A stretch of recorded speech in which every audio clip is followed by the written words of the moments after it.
Next up, we have some more problems which we are going to solve and learn. Okay, so let's break down the first problem. So suppose that the number of runs scored of a delivery is uniform 1, 2, 3, 4, 5, 6, independent of what happens in other deliveries. Find the probability of hitting at least two sixes while playing four deliveries. So let's break down the problem so you understand each part clearly. So we need to find the probability of hitting at least two sixes in four deliveries. So here is our problem statement. Okay. Now we define six here. What is probability of hitting one six? Probability of hitting a six is 1/6. That's only one right here. That's right. Okay. Then we are going to use Bernoulli's trial. So, okay, just by looking at this problem, you can determine that the question is fixated on getting six, which means there are only two outcomes, possible outcomes: getting a six and not getting a six. So, just by virtue of this problem statement, we can determine that you're going to use binomial probability. Okay. So, what are the cases that we have? So, what is n? How many number of a number of events which we want for our possible outcomes. So we want four deliveries, two sixes, and four deliveries. So we have four here. Okay.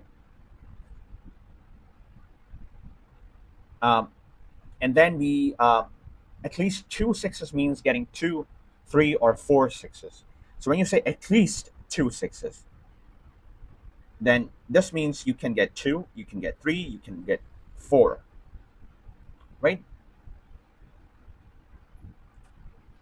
And four deliveries, which means you can get two sixes out of four, three sixes out of four, or all sixes, which means four sixes in four deliveries. This is what we are looking for when we are saying at least two sixes. So let's first do for two sixes. That's one. Let's take this as a case one. I'm going to use a different pen. Case two, case three. Let's start with case one. One we have here, which is two sixes. Probability of getting only two sixes. So the formula is, again, same Bernoulli's probability, 4/2, 4 factorial 2, not over, 1/6 to the power 2, and 5/6 to the power 2, which is 4 minus 2. Okay? Then we are going to get the outcome. Second case, when you have three sixes, everything remains the same. It's just the numbers that we are plugging changes. So probability of getting 1 6 three times is 1/6 to the power of 3. And then we have 5/6 to the power of 1, which is 4 minus 3. Let's do that. Then we have third case. Third case is getting all sixes, which is four sixes in four deliveries. We're going to change the numbers here.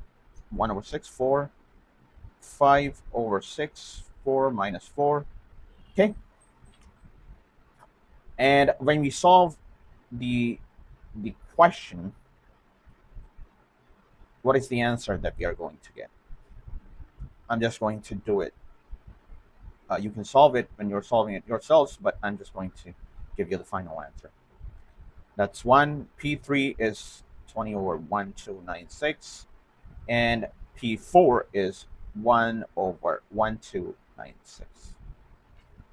Okay, so we have decided that there are three cases which can satisfy the question, but then these three cases have their own individual probabilities.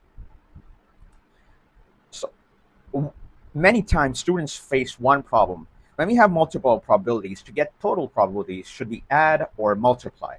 In this case, I'll give you a hint. So when you say at least two sixes, which means you can have this, or this, or this. Whenever you are getting or, right, that's when you are going to add. So here we are getting 151,296 plus 20,1,296 plus 1/1,296.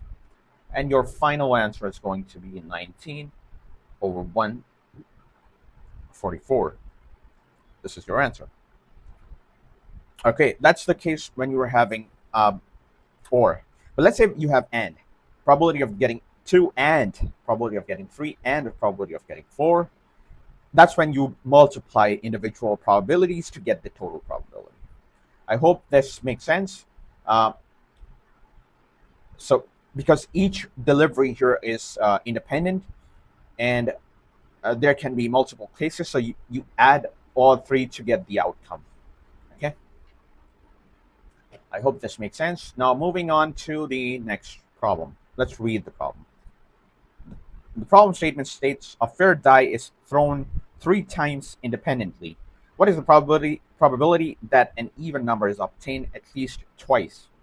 Answer the question correct to 2 decimal points. Okay, so we have a fair die and it is thrown 3 times independently. Key thing here is 3 times independently. Okay, find the probability that an even number shows up at least twice. So even number shows at least twice means 2 times or 3 times. You can't have anything more than this because we are only going to throw it for 3 times. So either 2 out of 3 times we are getting even number, or all 3 out of 3 times we are getting an even number. Now, what are the even numbers here? Even faces of a die is 2, even. Okay, shit. Oh, no. Just give me a moment. Even number. You have 2, you have 4, you have 6. Okay, so there are 3 favorable outcomes which can yield the result. So what is the total probability of getting an even number? Probability of getting even number is, how many are there even? How many even numbers are there? 3, right? So 3, what's the total overall faces that are present in a die? 6. So probability of getting an even number is 1 over 2, 0.5. And then we have independent trials. So we will build 2 cases. You have case 1 of getting at least 2, exactly 2 even numbers. So what you're going to do, I'm going to quickly do it because I don't have much space, but you understand the logic of this formula. So 3 over 2, how many times? N is 3 because 3 times we are going to throw. And what's the outcome that we are looking? 2 times 2 even faces that we are looking for. That's why K here is 2. What's the probability? 0.5 of getting that even number 3 times, and 0.5, 3 minus 3. Okay, we get the answer as 0.375. That's 1. Now we are going to do case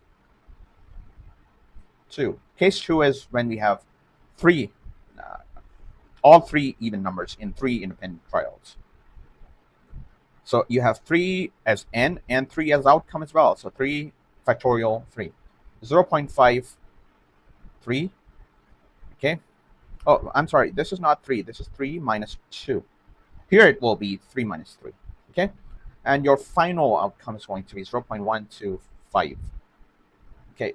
Now, we need to add them. Again, why? Because we said at least 2. Twice we are getting even numbers. So that's why we can have either 2 outcomes which are even or all 3 outcomes which are even. So when you add 0.375 plus 0.125, you are going to get the answer as 0.50. That's your answer. Okay. I hope that makes sense. Moving ahead with our next question. Next question, in an examination conducted by IITM on this topic of statistics, there are 5 multiple select questions. 1 or more options can be correct, and each question has 4 options. Aman decided to mark the answer at random. Find the probability that he gets exactly 2 questions correct. Assume that the answer of each question is independent of the other questions. Okay. What we are looking here, there are 5 multiple select questions. Okay, that this is what we know. Multiple select questions means you can select first option, second option, or multiple options. And each question has 4 options. All right. Multiple selection, as I said, means 1 or more options can be correct. Aman marks answers at random. Aman is a lazy student. We want exactly 2 questions correct. 2 questions correct. Okay. Each question answer is independent. Okay, that's fine. Now, step 2 here will be probability of getting one question correct by random marking. So we need to find probability of correctly answering one question by just guessing. So each of the 4 options can be either selected or not selected. Total subsets will be 2 to the power of 4, which is 16. Okay, I will explain here what is happening. So you have 4 options which can be either selected or not selected. So how many subsets of options that you have? So 2 to the power of 4, which means you have 2 outcomes, selected or not selected. How many options do you have? 4. So first option A, selected, not selected. So how many outcomes are there? 2 outcomes. Option 2, B, how many outcomes? 2. Option C, how many outcomes? 2. D, how many outcomes? 2. So how many answers or options were there? 4. Each one had 2 options. So what are the total outcomes we can have? 16. Both selected or not selected. Only one of these 16 patterns is fully correct. You have to understand that only one is correct. How? Let's say it's a multiple choice question, multiple select question, which means in one question, both A, B are select. Okay? A, B are select.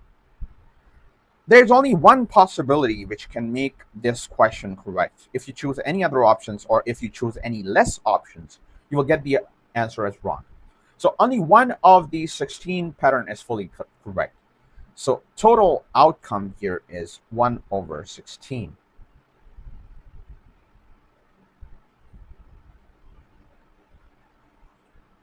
If the student marks randomly, means he picks any 4 options. Total ways to get correct answer is 16, as I said. But the option given have, so getting a correct, probability of getting a correct answer is 1 over 16. Probability of not getting correct is 15 over 16.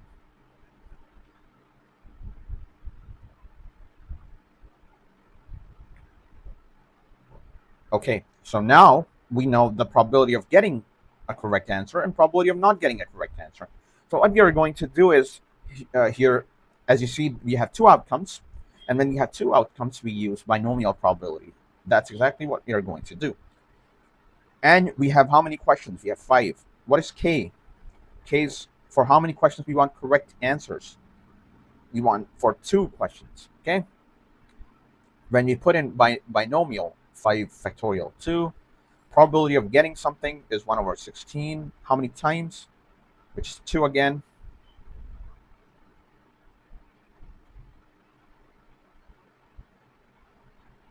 Wait, hold on. I think I'm doing something wrong.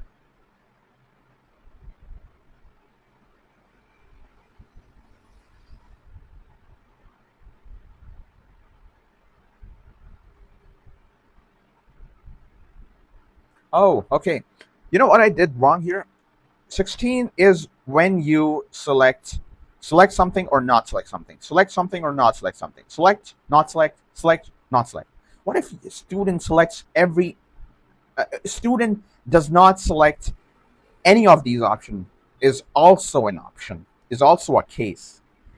So you don't have total 16 outcomes because the question requires them to select at least one option. In that case, we don't have 16, but one less total outcome, which makes it 15, not 16. That's why probability is 15, and this is not 15 over 16. It's going to be, let me rewrite, 15 minus 1, 16 minus 1, so it's 14 over 15. Likewise, we have it here where we will be using 1 over 15 total options. How many times we want? We want it for 2 times 2 questions. Okay, 14 over 15. We want it for three questions. And then if you can solve it, but you don't have to solve it because we are getting the answers. Yes. Factorial part, everything has common. It's going to be 15, 1 over 15. So first option is correct.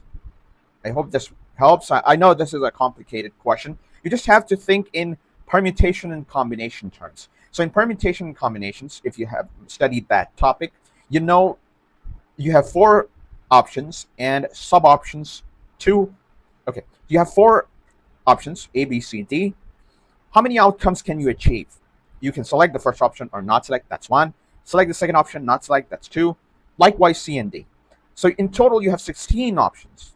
But let's say examiner or the question or your paper asks removes one option, and that one option was to not select anything. That's not allowed. You have to select something out of these.